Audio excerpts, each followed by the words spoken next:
Potter franchise ये एक ऐसी फ्रेंचाइज है जिसने हमें कई सारे बड़े सुपरहिट मूवीज दिए हैं, कई सारे एक्टर्स का करियर बनाया है और माइंड ब्लोइंग एंटरटेनमेंट दिया है और साथ ही में बड़े बड़े अच्छे थीम्स भी दिया है। मैंने हैरी पॉटर की सारी मूवीज देखी है और कुछ मूवीज रिवॉच तक करी है और आज इस वीडियो में हम बात करेंगे टॉप 5 सीन्स के बारे में जो कि हमें हैरी पॉटर मूवीज में देखने को मिले थे। वैसे तो टॉप 5 क्या टॉप 7 या टॉप 10 भी बना सकते थे हम, मगर टॉप 5 सीन्स के बारे में ही बात करेंगे। आगे बढ़ते हैं और बात करते हैं सबसे पहले नंबर 5 की। तो नंबर 5 पे आता है सेड्रिक डिग्री की डेथ। हम सभी लोग जानते हैं कि मूवीज के अंदर किसी भी कैरेक्टर की डेथ बहुत ज़्यादा इम्पैक्टफुल रहती है और भारी वजन रखती है और बहुत ज़्यादा इंपॉर्टेंस भी रखती है।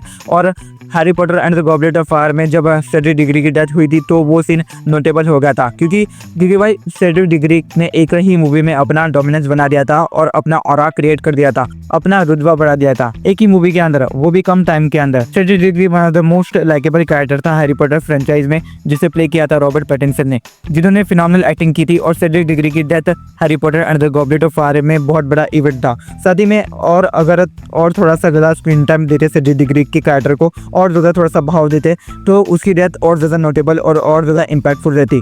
नंबर 4 की ओर बढ़ते हैं और नंबर 4 पे आता है Harry Potter and the order of the Phoenix से डंबलडोर वर्सेस वोल्डेमॉर्ट का फाइटिंग सीन। ये सीन अपने आप में ही बहुत बड़ा था, बिल्कुल बहुत बड़ा था, लेकिन हैरी पॉटर की मूवी फ्रेंचाइज का one of the best one on one battle fighting scene था। सबसे पहले जब ऑर्डर ऑफ द फिनिक्स के अंदर में डंबलडोर फरार होता है, फिर वो हैरी को बचाने के लिए फैंस को सरप्राइज करते हुए अचानक से एंट्री मारता है, अनएक्सपेक्टेड एंट्री मारता है डंबलडोर। और साथ ही में डंबलडोर और वोल्डेमॉर्ट दो सबसे बड़े और सबसे पावरफुल विज़र्ड है जो वहाँ पे फाइट कर रहे थे, जो वहाँ पे बहुत ज्यादा कम्पिटिटिव फाइट कर रहे थे और एक दूसरे को कड़ी टक्कर दे रहे थे। वोल्डेमॉर्ट ब्रूटली अटैक कर रहा था डंबलडोर के ऊपर और डंबलडोर टिक के डिफेंस कर रहा था, मजबूत डिफेंस कर रहा था और हार नहीं मान रहा था। और फाइट के एंड में वोल्डेमॉर्ट भाग जाता है क्योंकि वो समझ जाता है कि अगर वो वहाँ पे और ज़्यादा देर तक रुकेगा तो डंबलडोर उसे हरा देगा, डंबलडोर उसे मार डालेगा। यहाँ पे उन दोनों की फाइट खत्म हो जाती है। बढ़ते नंबर 3 की तरफ और नंबर 3 पे आता है Harry Potter and the prisoner of Azkaban से हैरी पॉटर एंड बकबीक का scene. Prisoner of the Azkaban के इस सीन में हैग्रिड बकबीक जैसे यूनिक और स्कैरी क्रीचर को हॉगवर्ट्स के स्टूडेंट्स के सामने लाता है, तब सारे स्टूडेंट्स डर जाते हैं और एक कदम पीछे चले जाते हैं और अचानक से हैरी सामने आ जाता है, लेकिन फिर भी हैग्रिड के गाइडेंस में शांति से हैरी बकबीक को कंट्रोल में लाता है और उसके साथ में दोस्ती कर लेता है।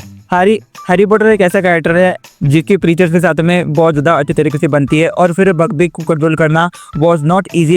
फिर बकबीक उसके साथ दोस्ती कर लेता है, हॉगवर्ट्स की सारी सैर कराता है और हवाई सैर कराता है हैरी पॉटर को। बढ़ते नंबर 2 के और नंबर 2 पे है हैरी पॉटर एंड डेथली हैलोज से बैटल ऑफ हॉगवर्ट्स वाला सीन। हॉगवर्ट्स के बैटल में वो सब कुछ होता है जिसका इंतजार हैरी पॉटर के फैंस को 7 मूवी से था। Harry Potter and Deathly Hallows part 2 के हॉगवर्ट्स बैटल में हमें बहुत कुछ देखने को मिलता है। हॉगवर्ट्स बैटल के लिए प्रिपेयर होता है, मैगोगोना हॉगवर्ट्स को प्रोटेक्ट करती है और हॉगवर्ट्स में स्टैचू वाले पूरे के पूरे सोल्जर्स देखने को मिलते हैं। भागम भाग दौड़ होती है, भसड़ मचती है और बैटल बहुत ज़्यादा इंटेंस और इम्पैक्टफुल रहता है। जैसा बैटल हम देखना चाहते थे वैसा बैटल हमको देखने को मिलता है। बैटल ऑफ हॉगवर्ट्स अपने आप में बहुत ज़्यादा कूल और बड़ी थी और काफ़ी इम्पैक्टफुल भी थी और साथ ही में इंटेंस भी थी, क्योंकि हॉगवर्ट्स में सबसे ज़्यादा डेंजरस और सबसे बड़े विज़ार्ड वोल्डेमॉर्ट और उसकी आर्मी से बैटल करना था और वो करते भी है। बढ़ते नंबर 1 की तरफ and last but not the least number 1 पे हैरी पॉटर वर्सेस वोल्डेमॉर्ट की entire fight. Harry Potter and Voldemort की fight one of the best fighting battle थी हैरी पॉटर फ्रेंचाइज में। डंबलडोर वर्सेस वोल्डेमॉर्ट वाली 1-on-1 fight से थोड़ी सी ज़्यादा intense थी, इसलिए उसको बीट करती है, इसलिए ये उससे ज़्यादा बेटर होती है, उससे ज़्यादा इंपॉर्टेंस रखती है और उससे ज़्यादा इम्पैक्टफुल रहती है ये 1-on-1 फाइट। एक तरफ वोल्डेमॉर्ट मोस्ट डेंजरस विज़ार्ड और दूसरी तरफ Harry Potter most powerful student Hogwarts का, और उसने क्या ही लाजवाब तरीके से वोल्डेमॉर्ट को हरा दिया था। उसने दिमाग से काम लिया और वोल्डेमॉर्ट जैसे डेंजरस विज़ार्ड को बीट किया। सबसे पहले हैरी ने वोल्डेमॉर्ट को फंसाया उसकी झूठी डेथ में, फिर बातों से मेंटली मैनिपुलेट किया उसे और कड़ी टक्कर दी। हाँ, थोड़ा सा हावी पड़ा था वोल्डेमॉर्ट हैरी पॉटर के ऊपर, मगर एंड में हैरी जीत जाता है। और इस सीन में उसके दो तीन स्टूडेंट्स भी साथ में देते हैं, उसके 2-3 दोस्त भी साथ देते हैं हैरी का वोल्डेमॉर्ट को हराने के लिए, क्योंकि अगर वो सांप को नहीं मारते तो वोल्डेमॉर्ट शायद से नहीं मरता, वोल्डेमॉर्ट को हराना मुश्किल हो जाता। तो ये थे top 5 scenes Harry Potter movies से। वैसे अगर हैरी पॉटर फ्रेंचाइज के ऊपर और भी वीडियोस देखना चाहते हो तो कमेंट्स में ज़रूर करना अपना ओपिनियन। बाकी चाहे अपने होंगे तो सब्सक्राइब करना जरूर। वीडियो पसंद तो लाइक ठोकर, तुम्हारा क्या ओपिनियन है let me know in the comments. देता हो तो शेयर करो। बाकी मैं रोहन एक आज जिम लगा और वीडियो में तब तक keep watching RG explain. Bye.